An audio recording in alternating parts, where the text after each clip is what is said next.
Gas cutter ಬಳಸಿಕೊಂಡು ಬಂಗಾರದ ಅಂಗಡಿ ಕೀ ಮುರಿದು ಲಕ್ಷಾಂತರ ರೂಪಾಯಿ ಮೌಲ್ಯದ ಬಂಗಾರ ಹಾಗೂ ಬೆಳ್ಳಿ ಆಭರಣಗಳನ್ನು ಕಳ್ಳತನ ಮಾಡಿದ ಘಟನೆ ಹುಬ್ಬಳ್ಳಿಯ ಕೇಶವಾಪುರದ ರಮೇಶ್ ಭವನದ ಬಳಿ ಮಧ್ಯರಾತ್ರಿ ನಡೆದಿದೆ. ಹುಬ್ಬಳ್ಳಿಯ ಕೇಶವಾಪುರದ ರಮೇಶ್ ಭವನದ ಬಳಿಯ ಭುವನೇಶ್ವರಿ ಜ್ಯುವೆಲರಿ ಶಾಪ್ನ ಕೀ ತುಂಡರಿಸಿ ಖದೀಮ ಕಳ್ಳರು ಕೈಚಳಕ ತೋರಿಸಿದ್ದಾರೆ. ಗ್ಲಾಸ್ ಒಡೆದು ಒಳನುಗ್ಗಿರುವ ಕಳ್ಳರು 800 ಗ್ರಾಂ ಚಿನ್ನ ಮತ್ತು 50 ಕೆಜಿ ಬೆಳ್ಳಿ ಕಳ್ಳತನ ಮಾಡಿದ್ದಾರೆ.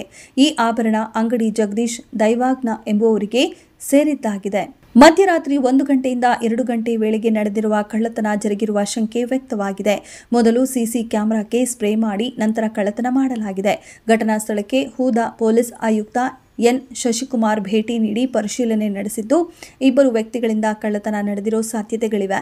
ಒಂದು ಸಿಸಿ ಕ್ಯಾಮೆರಾದಲ್ಲಿ ಇಬ್ಬರ ವ್ಯಕ್ತಿಗಳ ದೃಶ್ಯಗಳು ಸೆರೆಯಾಗಿದ್ದು, ಉಳಿದ ಸಿಸಿ ಕ್ಯಾಮೆರಾಗಳಿಗೆ ಸ್ಪ್ರೇ ಮಾಡಲಾಗಿದೆ. ಪ್ರಕರಣ ದಾಖಲಿಸಿಕೊಂಡಿರುವ ಕೇಶವಾಪುರ ಪೊಲೀಸರು ಸದ್ಯ ತನಿಖೆ ಕೈಗೊಂಡಿದ್ದಾರೆ.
ಚೆಕ್ ಮಾಡಿದ್ರೆ ಇದೆ ಇದು ಹೊರಗಡೆಗೆಲ್ಲ